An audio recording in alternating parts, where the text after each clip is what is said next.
Hi friends, আজকে তোমাদেরকে আমি একটা খুব তাড়াতাড়ি রান্নার রেসিপি দেখাবো। এটা কিন্তু একটা চ্যালেঞ্জের রেসিপি আছে। তা আজকের চ্যালেঞ্জ হলো আমি 5 মিনিটের মধ্যে পাস্তাকে তৈরি করে আমাকে দেখাতে হবে। তা তোমরা তো জানো পাস্তা বানাতে গেলে অনেকটাই টাইম লাগে, কেন সিদ্ধ করতেই ওখানে আমার 3-4 মিনিট চলে যাবে। তাই ভাবলাম আমি পাস্তাটা কুকারে বানাই। তা কুকারে অল্প সাদা তেল দিয়ে তার মধ্যে একটু সাদা জিরে গোটা দিয়ে আলুগুলো ছিল দিয়ে দিলাম, দিয়ে তারপরে নুন হলুদ দিয়ে ভালো একটুখানি ভেজে নিলাম।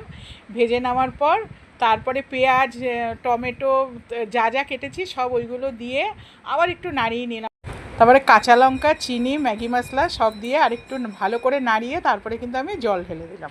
তারপরে আমি জলটাকে ভালো করে ফুটিয়ে যেই নাকি একটু ফুটে যাবে তখন আমি পাস্তাটা ঢেলে দেবো। ঢেলে দেওয়ার পর আমি ঢাকনাটা দিয়ে 3টে সিটি মারবো। তা 3টে সিটি হয়ে যাওয়ার পর এই যে আমি একটু নাড়িয়ে নুন মিষ্টি চেক করে তারপরে আমি বলে ঢেলে নিলাম। তা সার্ভ করে নেওয়ার পর এই যে ওপর থেকে আমি একটু টমেটো সস ছিটিয়ে দিলাম। দেওয়ার পর তা দেখো আমার এটা রেডি হয়ে গেছে। আর আমি কিন্তু চ্যালেঞ্জটা জিতেও গিয়ে এই যে আমি 500 টাকা পেয়েছি। তাই আমার খুব ভালো লাগছে। আর সবার সব থেকে ভালো লেগেছে এর ঝোলটা। এটা একটুখানি ঝোলঝোলা হয়েছে। তা তোমরাও বাড়িতে এইভাবে বানিও। এর থেকে আর সহজ পদ্ধতি কিন্তু হয় না। তা আজকের জন্য টাটা।